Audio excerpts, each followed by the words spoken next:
जो अपना ये बजट यहाँ प्रस्तुत किया गया, मैं एक ही बात कह सकता हूँ कि हमारे जो हम लोग हमेशा कहते हैं कि सबका साथ, सबका विकास, सबका विश्वास और सबका प्रयास, उस मूल मंत्र के साथ हमने इस बजट में गरीब को, युवा को, अन्नदाता को, किसान को, इनको समर्पित ये समावेशी समग्र बजट हमने प्रस्तुत किया है।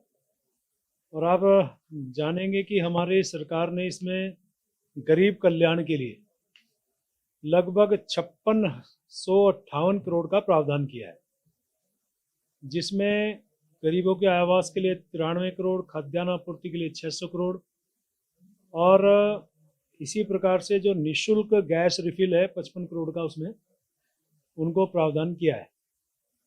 युवा कल्याण की बात करूं, 1679 करोड़ के लगभग हमने इसमें प्रावधान किया है। और आप जानते हैं कि अभी हमारे यहाँ राष्ट्रीय खेल होने हैं, उसके लिए भी 250 करोड़ का प्रावधान किया है। जिस प्रकार से हमारी माननीय मुख्यमंत्री खुद युवा हैं, उनके नेतृत्व में हमारी सरकार ये काम कर रही है। और अन्नदाताओं की यदि हम बात करें तो बहुत सी बातें मैंने अभी सत्र के दौरान कही थी।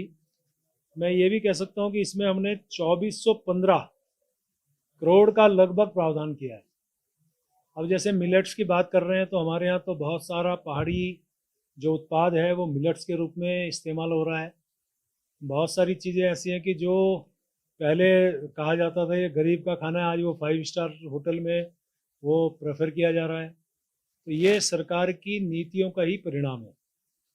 और उसी प्रकार से हमारे यहाँ दीनदयाल उपाध्याय सहकारिता किसान कल्याण योजना, मिशन एप्पल, किसान पेंशन, मुख्यमंत्री मत्स्य संपदा योजना।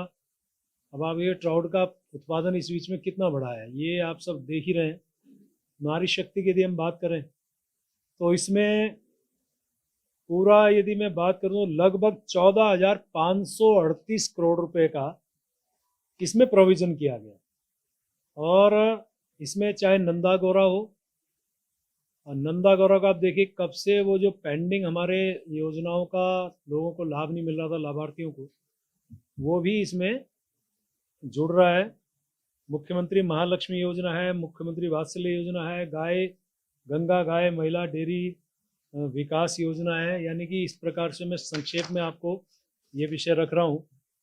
और सबसे इसमें बड़ी बात ये है कि आप ये समझें कि हमारे यहाँ जिस प्रकार से राज्य का सकल घरेलू उत्पाद GSDP ये 2022-23 में हमारा जो राज्य का कंट्रीब्यूशन था या जो उसका GSDP था वो 7.63% था और गवर्नमेंट ऑफ इंडिया का है 7.2%। यानी कि हम अपना जो कंट्रीब्यूशन देश के लिए कर रहे हैं लगभग अनुपातिक भी कर रहे हैं और उसी प्रकार से हम आगे भी बढ़ रहे हैं। 22-23 में अनुमानित किया हमने 7.58 मतलब 7.58% अनुमानित, क्योंकि अभी चल रहा है। और यदि गवर्नमेंट ऑफ इंडिया की बात करूं 7.3% है। और इस बार का जो 24-25 का है, जिसमें मैंने कहा कि GSDP जो 22-23 में वो 3,03,000 करोड़ का था, 23-24 में ये 3,46,000 करोड़ का था और 24-25 में अनुमानित कर रहे हैं हम 4 लाख करोड़ रुपए का।